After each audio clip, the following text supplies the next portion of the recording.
And we are live. We're back. It's been a little bit since I did a video, not for lack of material, it's just been busy doing other things, kind of how it is with this entire channel. So, what to talk about today? Headline seems to be in, I guess it was the New Yorker magazine or someplace else. The global average temperature anomaly, meaning the increase above a chosen pre-industrial baseline, is now knocking on 2 degrees C. About 6 months ago, the hullabaloo was all about, oh my God, we've passed 1.5 degrees C. Oh no, we've spent the entire year above 1.5 degrees C. That was not supposed to happen. That was in the Paris Climate Accords. We were going to avoid that if possible. And here we are. We're already passing 1.5 degrees C above baseline. And that just wasn't supposed to happen for 20 years. And of course, the apologists, the pundits, who are supposed to help us interpret all these dire events, trotted out the statistical pony, which is, well, yes, it crossed 1.5 degrees C above baseline, but until it does that for 20 years, it doesn't count. And they didn't say that before. That wasn't in the Paris Climate Accords. They didn't say in the Paris Climate Accords that we must avoid crossing 1.5 degrees C for 20 years. That's not how this works, okay? We're not going to stop at 1.5 degrees C for any number of years or decades before we cross over to 2. We were supposed to hit 1.5 degrees C above baseline for many decades, and yet we crossed it. Some worse things happened last year that people are saying, oh, it's kind of the same thing. It's all tied together. And it's not. It's not.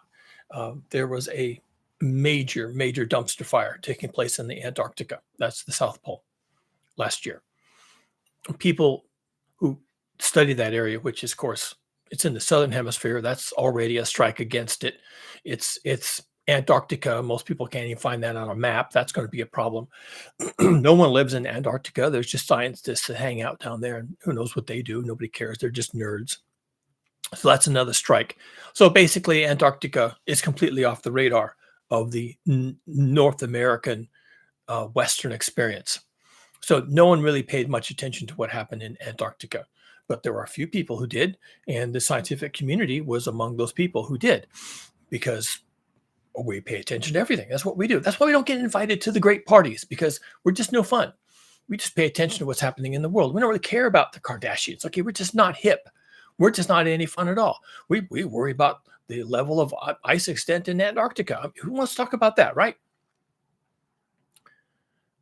I'm maybe being a little salty here, but now all of a sudden these are critical things. You can stop thinking about the Kardashians. That's not what's going to kill you. What's going to kill you is what's happening in the Earth dynamic system, and it is going to kill people. In particular, since just having experienced the enormous thrill of having crossed the 1.5 degree threshold, which was supposed to take 20 or 30 years, we are now about to cross the 2.0 threshold, which was supposed to take 50 years.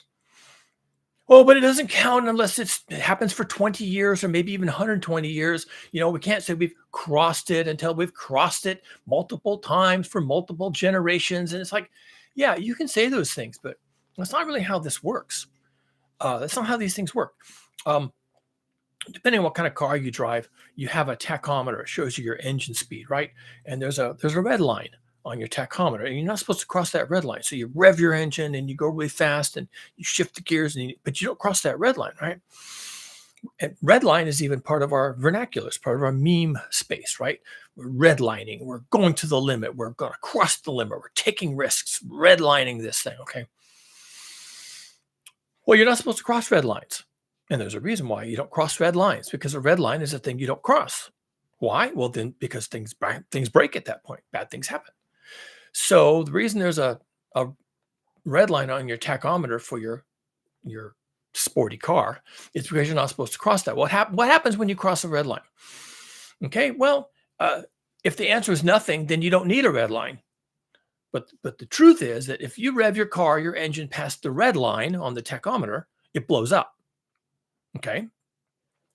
And maybe it only blows up if you run past the red line and you hold it there for a couple of minutes or part of a minute. But the point is that's what that's there for. If you cross the red line and you're revving your engine too fast, your engine's going to blow up. And it doesn't blow up and then reassemble itself after you come off the red line.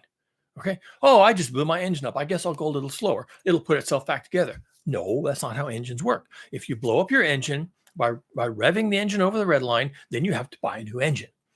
So for us, for humans, with regards to the Earth dynamic system, which is a set of geared processes, okay, it's like an engine. It's geared. The gears mesh with each other and they turn each other. And there's all these processes that we have, frankly, no comprehension of. There are stuff that we don't even know we don't know. Lots of it. There's lots of stuff about the Earth system that we don't even know we don't know.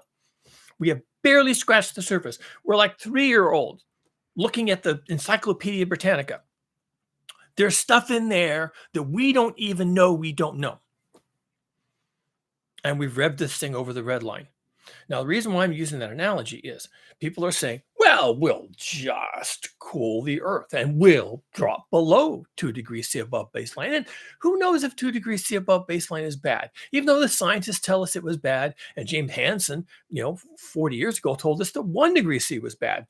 And, he was probably right, but we don't know that 2 degrees C is all that bad. And maybe bad things happen at 4 degrees C. Who knows? We don't really know. So let's just keep revving past the red line and see if it breaks, right? That's what we'll do. And then we'll back off.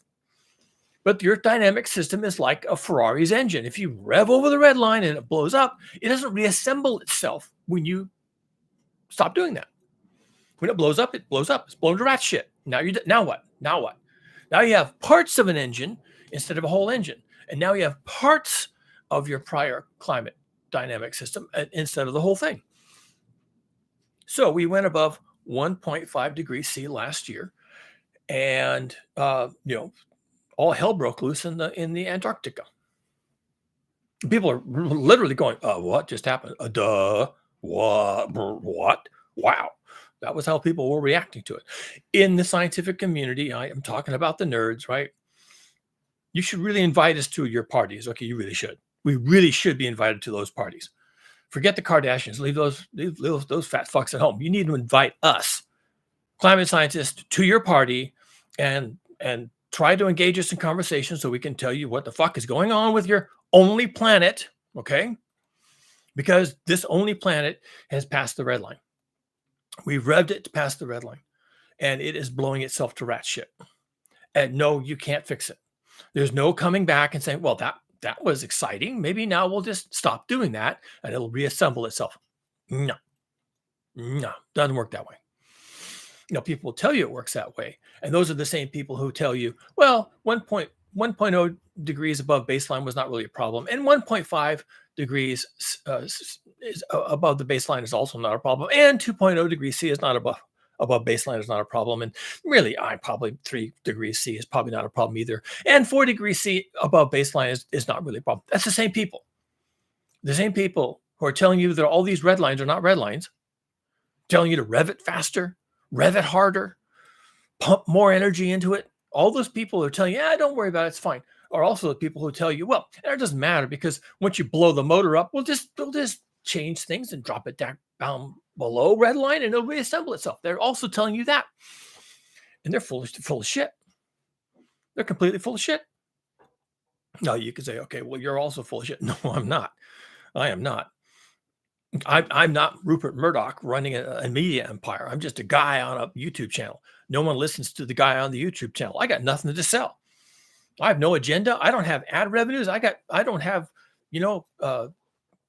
clients trying to get me elected. I have nothing to sell. I got no dog in this fight. I'm just really alarmed. Like every other climate scientist is alarmed. I'm alarmed. I'm watching what's happening. I'm going, what? What the fuck was that? What just happened? Did you see that? What does that mean? Can you figure that out? You don't understand that either. I don't understand that. Does anybody understand this? Nobody understands this. We're scientists. We're climate scientists. We've been looking at this system for 70 years. You're telling me we don't understand this? Well, then what is this? What do we have? We're toddlers opening up the Encyclopedia Britannica to random pages, and we can't understand any of this shit. This is reality. We're looking at reality. It's the Encyclopedia Britannica. Everything in here is the truth. Everything in here is real. And we don't understand it. We see it. We don't understand it. Yeah, that's a problem. That's a problem. When the best minds on the planet, these are the people at the far end of the bell curve, the good end of the bell curve of intelligence. These are people that are at the high end of training. They have trained for decades to be able to do this. These are people at the high end of commitment to understand the Earth dynamic system. These are people who have decades of experience talking about these things among themselves, writing books, writing papers. These are the cream of the cream. These are the people who should understand this system more than anyone who has ever lived. The people alive today looking at the Earth dynamic system ought to understand it better than any human that has ever lived. They have the tools. They have the analysis algorithms. They have the artificial intelligence. They have everything they need. They have their colleagues. They have their symposia. They have everything they need. Everybody, all committed, all in the public domain, all talking about this all the time. Two things you need to know about those people. The best people for this particular problem, maybe not for playing football, okay, or throwing a ball at a target, okay. The best people to understand this problem have two problems right now. All right.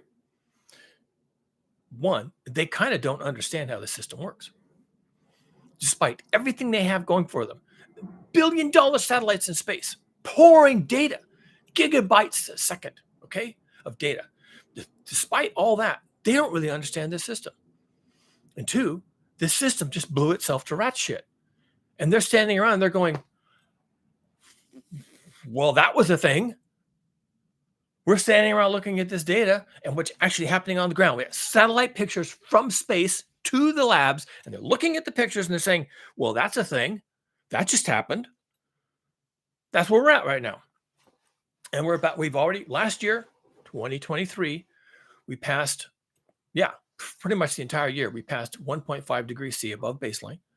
And 2023 was a horror show. I know that didn't make the New York Times, and I know that didn't make CNN, and I know that wasn't covered on Fox News. But yeah, for those of us that watch these things, have watched these things for decades, 2023 was a horror show. And, maybe we're weak-minded, maybe we're weak-willed, maybe we're just children in adult bodies, and we don't really understand what's important. But yeah, for us, it was a horror show. Complete dumpster fire. This year, it's only March. Summer in the Northern Hemisphere is on the way. And we're about to cross, knocking on the door of 2.0 C above pre-industrial baseline. Oh, really? Oh, is that what we're going to do now? We're doing that? We're going to do that. Okay. All right, fine. And people say, they'll tell you this. The pundits will tell you this. The people who have a vested interest will tell you this. Well, it's all because of El Nino. El Nino, we know what that does. And, it's probably, and for those that are not have their heads up their ass, it's global warming. We kind of knew the planet was warming. So, there's El Nino plus global warming plus the Maunder minimum plus something else with sunspots plus, I don't know, the ENSO plus the AMOC and some other acronyms I could throw out there. And it's just hand wave, and it'll all reverse itself. It'll all be fine. We'll drop below 2.0 soon, and we'll drop below 1.5 right after that. We'll drop down. We'll probably drop below 1.0. It'll go back to normal. It'll all go back to normal. It's all temporary. It's just nature and the swings and the cycles and the song of life. And we're just gonna go back. Don't worry. It cycles. Don't worry. Oh, really? Well, I got some news for you. Yeah, it's not cycles. The line go up. Line is going up.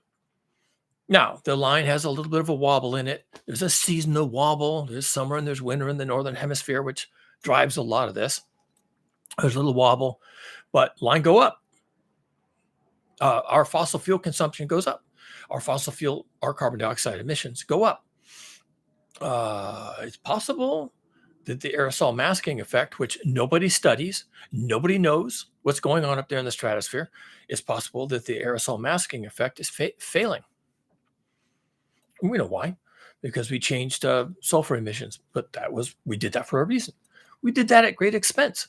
We reduced sulfur emissions from cargo ships, and it took decades of negotiating, treaties and changing fuel formulation and modifying engines, and now the engines run on fuel that uses less sulfur, and that was decades in the works, right? And so we did that, and as soon as we did that, lo and behold, the so-called aerosol masking effect responded, like within months, certainly less than a year. The aerosol masking effect responded. And what does the aerosol masking effect equate to? It blocks solar input, sunlight. It's a dimming effect. They call it masking, but it's a dimming effect. It dims sunlight, makes the world, Earth, the planet, more reflective.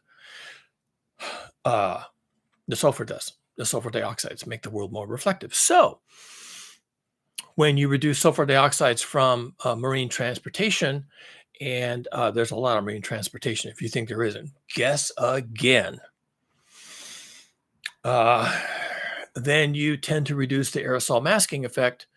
And people have been talking about this for a long time. I think one of the early proponents of keeping an eye on the aerosol masking effect was Guy McPherson. And you don't hear too much about Guy anymore. I think he's just given up on people. I followed his work a little bit, enough. I was never a follower, but I followed his work enough to understand what his thesis was. I think that's important. You don't have to agree with somebody. You don't have to agree with their approach. You don't have to agree with their long-term prognostications and projections. But he had a thesis about a couple of things. And he's not alone in saying that the aerosol masking effect, if it becomes reduced or eliminated, is going to be really bad for the Earth. There's a lot of global heating that's actually kind of just waiting for sunlight. Now, that's a weird thing to say, but there's a certain amount we're currently at 424 parts per million of CO2 in the atmosphere.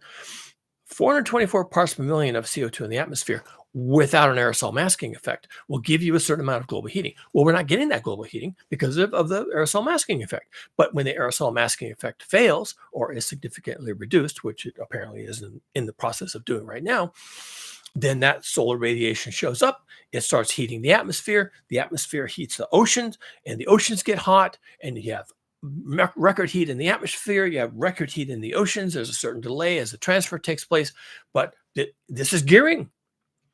It's the Earth dynamic system. It changes when you change it. The Earth system changes when you change it. It's a series of gears, and you turn this knob, and you move this slider, and you flip these switches up here, and the Earth system responds. It's a dynamic system. It's in motion. It's in motion all the time.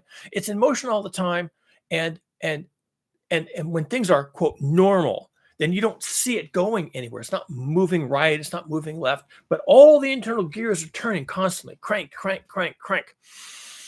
And if something happens to disturb how all of this stuff is geared, then the machine will start to move. It's dynamic. That's what that means. It is a moving machine that's staying in one place. That's what we call our climate. But it's a moving machine. And it's only staying in one place because it's found its own internal equilibrium. So it's cranking, but it's in equilibrium. There's a pull from the right, there's a pull from the left, but they're the same. There's a push from the bottom, there's a pull from the top, but they're the same. So it doesn't go anywhere. It just cranks and cranks and cranks. But when you start fucking with it, then it goes on an excursion, which is what you do not want. It starts to move. It's this huge machine, and it starts to move. And once it starts to move, you're going to notice. But once you've noticed, it's too late. You see, it's too late. Once it starts to move, then you can say, oh, look, it's moving. How nice. We should stop it. That is not a thing. You should have never fucked with it, but you did. You did that, and now it's on an excursion, and it's moving. We don't know where it's going, but we know it's moving. We can feel it in the weather. We can feel it in the instrumentation. It's moving. And there's nothing you can do about that. Once this starts moving, what that tells you is there's enough unbalanced internal forces that it is now on an excursion.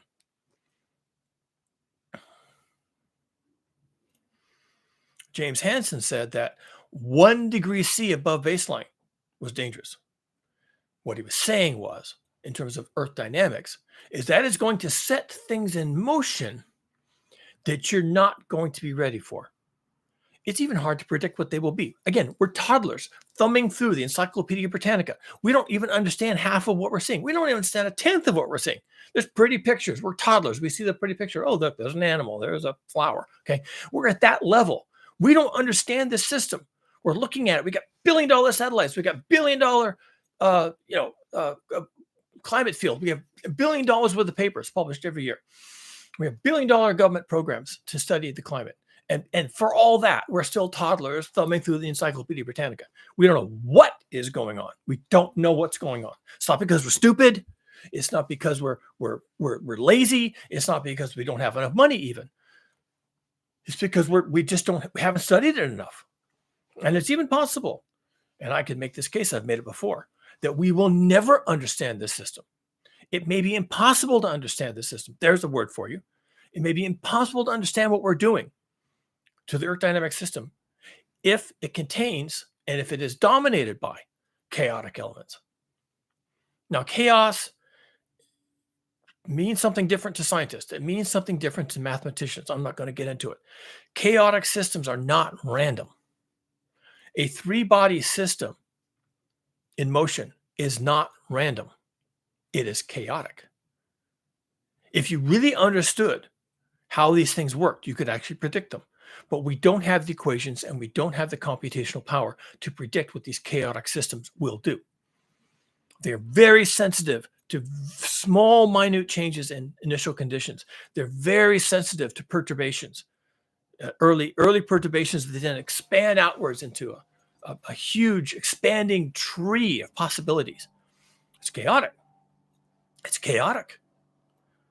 And you can collect all the instrumentation you can. And if you think it's a linear system, then you're thinking you're accomplishing something. But if it's a chaotic system that expands into probability space, then you haven't accomplished anything. All you are is a toddler looking through the Encyclopedia Britannica and pointing out the cute animals. That's the level you're at. Because we cannot comprehend chaotic systems. And we weren't supposed to cross 1.5 degrees C. James Hansen said it 40 years ago. That's a dangerous thing to do. That was his word for it. We weren't supposed to cross 1.5 degrees C. That was the Paris Climate Accords. We did it anyway. We weren't supposed to cross 2.0 degrees C above baseline. And we're just about to do it. We're like 3/100ths of a degree globally of crossing that. When we cross 1.5, the Antarctica basically jumped out of its bed. It just jumped up and woke up. It just woke up and starts changing. Things that had never happened before in human history, in human recollection, in human study. Suddenly, every direction. And now we're about to cross 2. What do you think is going to happen when we cross 2? Well, I'll tell you right now, I don't even know. I don't know exactly what's going to happen. Just like no one knew that the Antarctica would behave the way it did when we crossed 1.5. These are red lines. These are red lines. I don't exactly know how this engine is going to blow itself to pieces. But it's going to blow itself to pieces. That's what a red line is. And 1.5 was a red line, and we crossed it, and we got surprises. Oh, yes. And 2.0 was supposed to be a red line, and we're about to cross it. And we're going to get more surprises, right? Why not? Isn't that the appropriate guess at this point? We're going to get more surprises. It's a chaotic system. We can't predict it. We barely comprehend it. And now we're just about to cross another red line, an even worse one than the one before. And what can we expect? Surprises. Are you ready for surprises? Are you? No, you're not ready for surprises. I mean, that's kind of the definition of a surprise, right? You're not ready for it. Well, you're gonna get some surprises, probably. The only reason you might not notice the surprising things is if the changes we're seeing because we crossed 1.5 so violate our sense of normalcy that we can't get past those. So when the new surprises show up at 2.0 degrees C above baseline, that's just going to seem like more of the same, but it doesn't have to be. It could be blown up the motor in a slightly different way. Now, the El Nino we are currently experiencing, and we get them every 7 years or so. The El Nino that we're getting right now is supposed to be sort of on the wane. It was a significant El Nino. It was one for the books, right? And now we're supposed to soon be heading back into ENSO neutral, and from ENSO neutral possibly into El Nino. And people are saying, "Oh, well, that'll be great. Well, all this heat and all this disruption will go away." Some of it might. This New Yorker article that my wife was relating to me, I don't know who wrote it. It doesn't really matter, but they were saying that, well, yes, as soon as the El Nino changes phase, as soon as the ENSO changes phase from the El Nino phase to the La Nina phase, well, the oceans will cool down. No. Physicists, there's a physicist in the room, okay? There's a physicist in the chat, and the physicist is saying, no, that's not how that works. Well, the El Nino heated it. When the El Nino is gone, it will cool off. No, the El Nino did not heat it. You're wrong. El Nino had nothing to do with it. In fact, the El Nino is a phenomenon of a warm ocean, not the other way around. The El Nino doesn't cause the warm ocean. The warm ocean causes the El Nino. And so the El Nino conditions come and go. The water is still hot. Maybe it goes deep, maybe it's at the surface. That's what the ENSO really is. The ENSO is that sometimes the hot water is on the west and deep, and sometimes the hot water is on the east and shallow. That's what the ENSO is. The hot water just moves around. So you're going to cool the earth by turning off the El Nino? The El Nino is a result of something. It's not a cause of anything. Except it, screws up your weather. But that's different. Again, that's different. That's not the oceans. And so when someone says, well, when the El Nino is gone, the oceans will cool. No, they won't. The heat is still there. It doesn't go anywhere. Maybe it's submerged. Maybe you go out there on a boat and say, stick my finger in the water. It's a lot cooler today than it was 3 months ago. I guess the El Nino is gone. That hot water has just moved someplace else where you're not. It didn't disappear. It didn't evaporate into space. It just moved around. And in, a couple of years, it'll be right back. And then you'll say, where did all this hot water come from?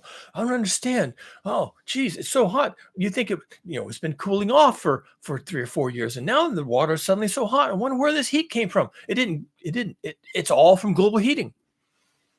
And it didn't go anywhere. Hot heat doesn't just disappear. Conservation of energy, right? Heat doesn't disappear. It moves around. Maybe it moves someplace you're not looking. Maybe it moves someplace that you don't really care about. You're not doing science over there. You're doing science over here. Why? Because it's closer to your university, right? You put your ships out and you're doing science right here. Meanwhile, the thing you're looking for has gone over there. And that's what the ENSO is. The hot water moves around.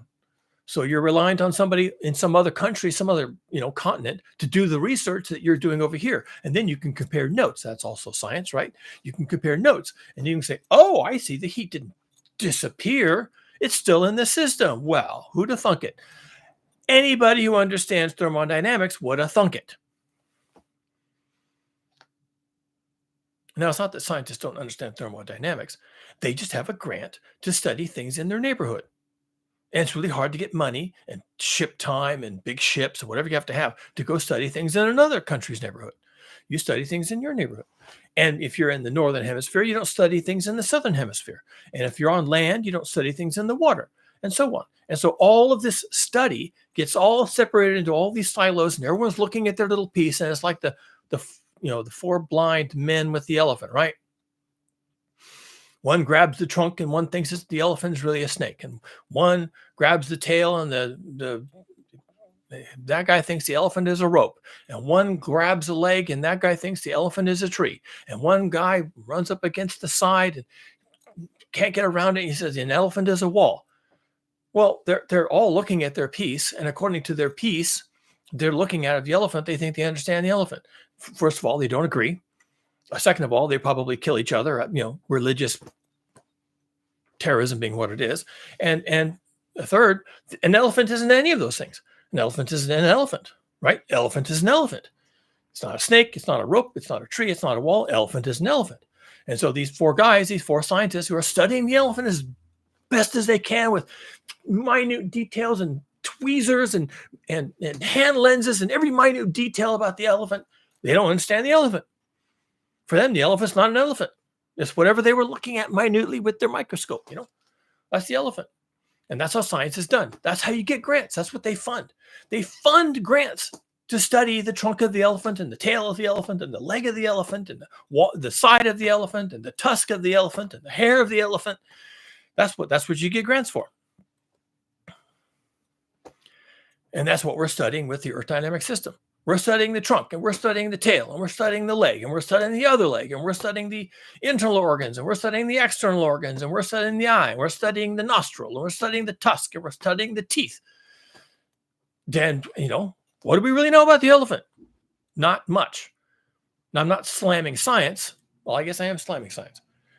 We're not taking a systemic approach. But you can't take a systemic approach because the system is dominated by chaotic elements. Well, then what do we do? Very simple. Since we can never understand this thing because the elephant is too big, too complicated, too chaotic, because we can never understand it, the only thing we can realistically do, and this we can do, we can never understand it. It can never be comprehended. But there is something we can do about that. We can study it more? No. We can throw more money in it? No. We can put more scientists on the problem? No. Those are not in the solution sets. We can't understand the elephant that is the climate system. The one thing we can do is stop fucking with it. Okay? We could do that. We could just stop poking the elephant with a stick and getting the elephant angry and getting the elephant stomping around and getting the elephant turning on us and beating us to a pulp. We could stop fucking with it. How's that? How about we just stop poking the Earth dynamic system? And the way we poke it is we pump energy into it. And the way we pump energy into it is we enhance the greenhouse effect, which is natural, but we enhance it. How do we enhance the greenhouse effect? By excessive emissions of CO2 and other greenhouse gases into the atmosphere, using basically the atmosphere as a sewer. And those greenhouse gases include CO2 and methane. And how do we do that? We are doing that. We are increasing CO2 and methane in the atmosphere, which enhances the greenhouse effect. How do we do that? That seems impossible. How could people do that? Nobody does that. That's ridiculous. I don't see any changes. I don't see any more CO2. I don't see any more methane. What are you talking about? This is nonsense. The way we do that is we burn fossil fuels. Buried carbon, mineralized carbon that was buried in the earth and has been buried there for hundreds of millions of years. We dig it up, we set it on fire, and we make money. And because we can make money by setting this stuff on fire after digging it up, we dig up more, we set it on fire, and we make even more money. And we've done wonderful things with fossil fuels. And one of the unexpected things, welcome to the land of unintended consequences. We fucked up the Earth dynamic system. We poked the elephant with a big stick, a big, fiery, pointy stick. And about the time people understood the elephant to be a snake, and understood the elephant to be a rope, and understood the elephant to be a tree, and understood the elephant to be a wall, about the time we had all that figured out, of course, it turns out it was all wrong, but by the time we thought we had a handle on things, the elephant turns out to be a murderous, rampaging steamroller. It's not any of those things. It's not snakes and ropes and walls and trees. It's not any of those things. It's a murderous, rampaging steamroller. And we went through 1 degree C above baseline, and we went through 1.5 degrees C above baseline. We went through 2.0 degrees C above baseline next week. And at all these times, we thought, it's not a problem. It just isn't a problem. Don't worry about it. Keep digging up the fossil fuels. Keep setting them on fire. Keep sending me the money. Keep doing it. Jump, monkey, jump. That's what they've been telling us. Don't worry. It's fine. Drive, fly, Amazon Prime, vacations. Go to the Antarctic and watch the ice melt. Go to Siberia. Watch the permafrost burn. Disaster tourism, fly, jump, everything you have to do. Take up new hobbies that involve driving and flying. Eat more exotic foods that require food to be transported 8,000 miles to a restaurant. Do all those things. And dig up the fossil fuels and set them on fire and emit the CO2 and give me the money. So that's what we've been doing. And I guess that's what we'll continue to do. Why not? Well, the problem with that is we are attenuating our future. We are destroying our future at some point. At some point, it's hard to predict what that point is, but I can predict that there's a point. Okay, it's like when you rev the engine above red line. I don't know when the engine blows up, but there's a reason why there's a red line, because that's where the engine blows up. I don't know if it's going to happen when you've been revving the engine for 1 second, or for 10 seconds, or for 30 seconds, but at some point the engine blows itself up because you revved it above red line and you kept it there. So somewhere in our future is the equivalent of this engine blows itself to pieces. Now, in practical terms with climate, Earth dynamic system, that means an excursion. It's going to start to move. It's going to blow itself to pieces, and all the gears are going to start flying out of this thing, and it's going to become unbalanced. And it's going to be like a washer or a dryer with the clothes unbalanced, right? It's going around, wham, wham, wham. You've heard that, right? You went into the laundry room and said, "What the fuck is going on here?" And then the washing machine is banging, banging, banging against the wall. It's like, what did you put in here? Why is this thing doing this? You turn it off. You're all in a panic. You turn it off, and it turns out there's a big wad of clothing on one half of the drum, and you got to pull all this stuff out and get it all untangled and throw it back in, and then it'll run better. But for a while there, that washing machine was on the move, right? It was on an excursion. That washing machine was leaving the house. Bang, bang, bang, bang. And you're going in there, what the hell is this? Okay, we are at the what the hell moment. The Earth dynamic system is like that washing machine. It's out of balance. It's not happy with the way things are working internally, and it is on the move. And your washing machine could just excursion itself right out the laundry room, right? Could be in the kitchen, for all you know.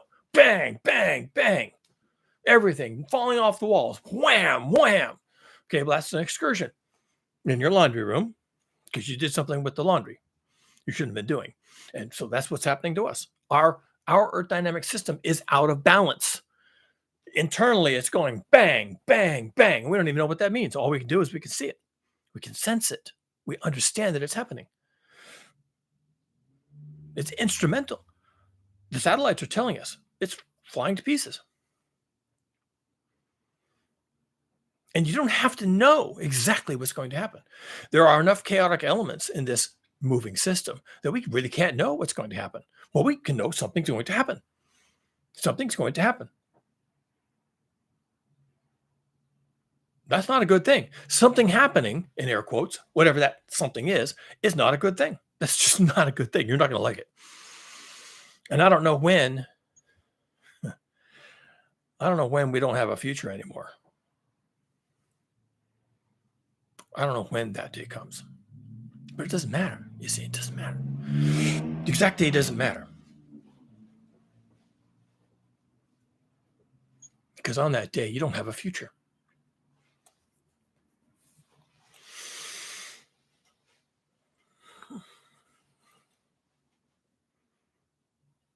Now, for old people, I'm not that old, but I guess I am old. For old people, not having a future is like, well, whatever. I don't personally have a future, so why do I care if the Earth doesn't have a future? You know, look out for yourself, pal. I took care of myself. You know, I'm okay. I've managed. You know, I've set something aside. I've got my income is secure.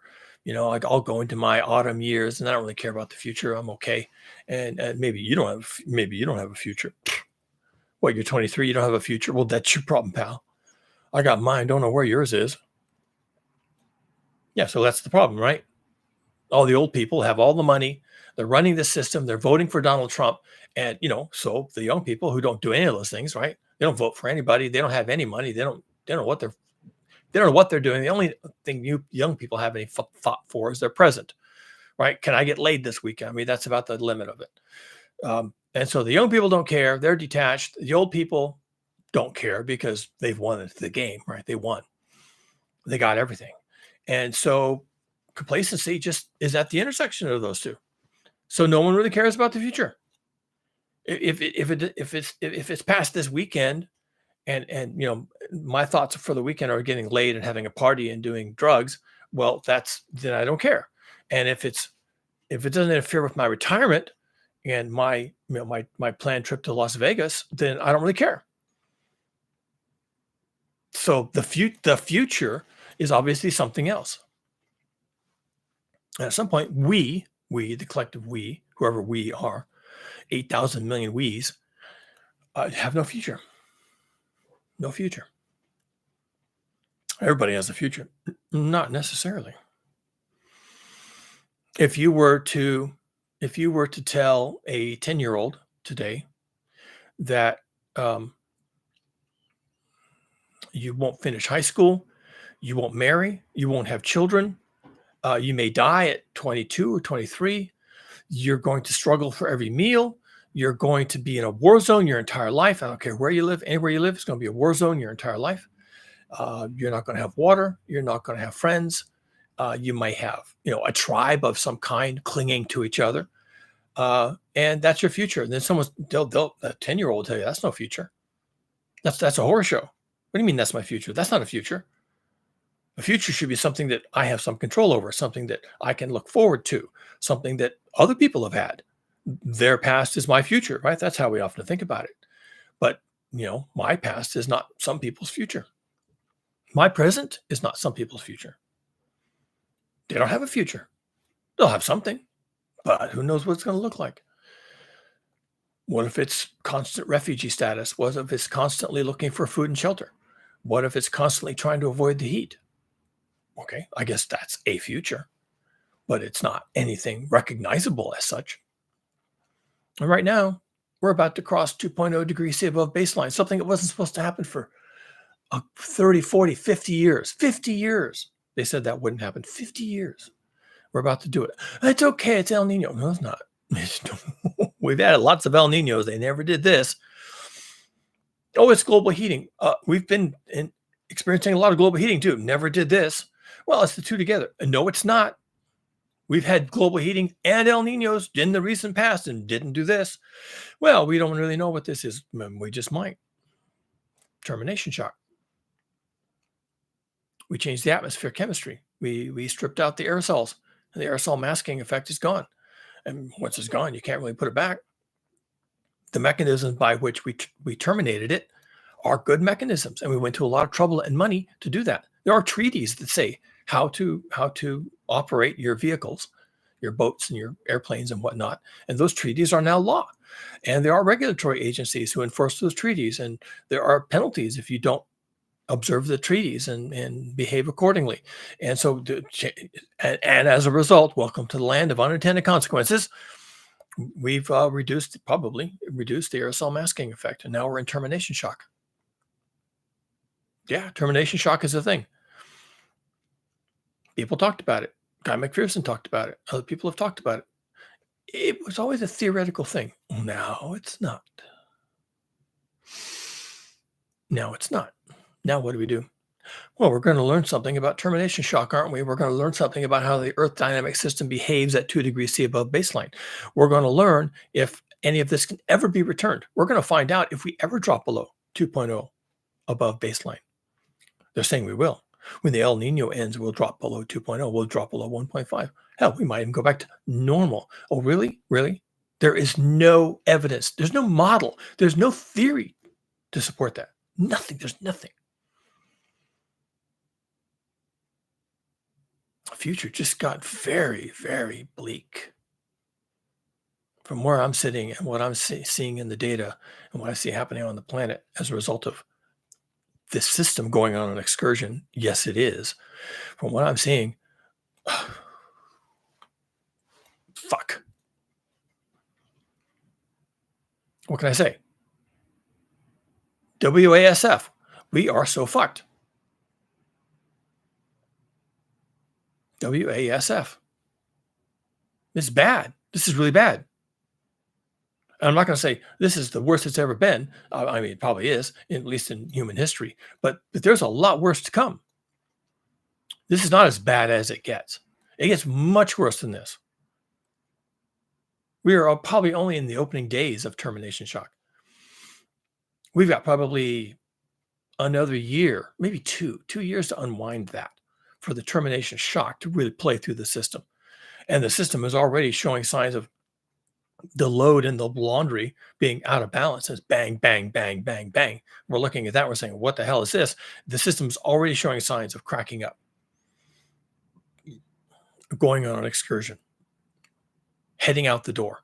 And we don't know what happens to us humans when that happens, but it's happening. And the pundits will tell you, well, when the El Nino goes away, they're wrong. We've had El Ninos before. This never happened. So it's something else. It's not El Nino, it's something else. You can say it, but it's not. That's not what it is. I don't know how to explain this. That's just not what it is. It's probably termination shock. Wow. Well, if it's termination shock, then you got a real problem. We didn't know how bad that could be. We had some ideas, some theories. Some people went out on a limb and said this is going to be the end of civilization. Termination shock is going to end civilization. And of course, they got thrown under the bus. Yeah,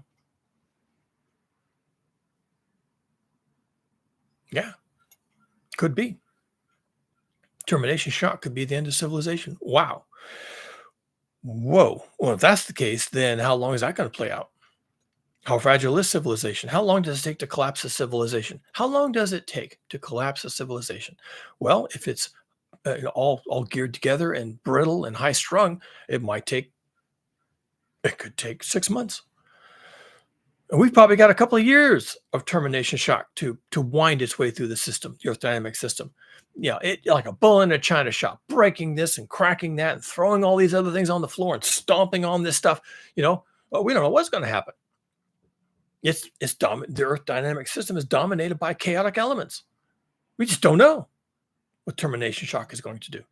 And if someone 10, 20 years ago was saying, oh yeah, termination shock, number one, that's a thing. Number two, if that ever happens, Katie bar the door, we just don't know where we're going to end up. They were saying that 20 years ago. Well, we're going to find out. Now we're going to find out. We'll run an experiment. Let's just find out what termination shock is all about. Shall we? Let's just figure that out. We got the satellites, we've got the scientists, we've got the ships at sea, we've got the published papers, we got the graduate students, we got everything. We're going to study the hell out of this thing.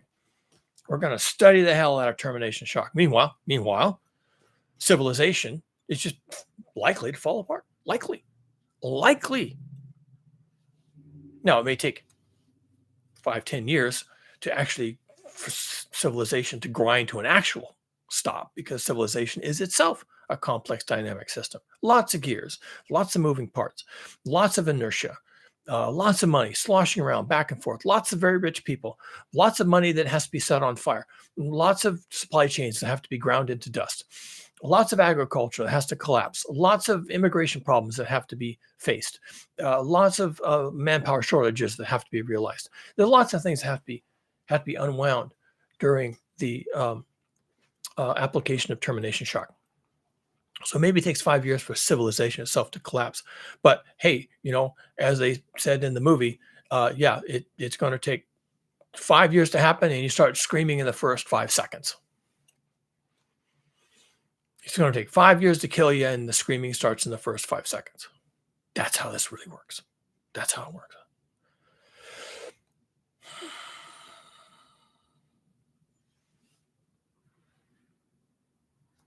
Probably means have no future. Something will happen. Somebody will be there. Will it be you? Will it be me? I don't know. We're running an experiment. Let's do it. Let's find out.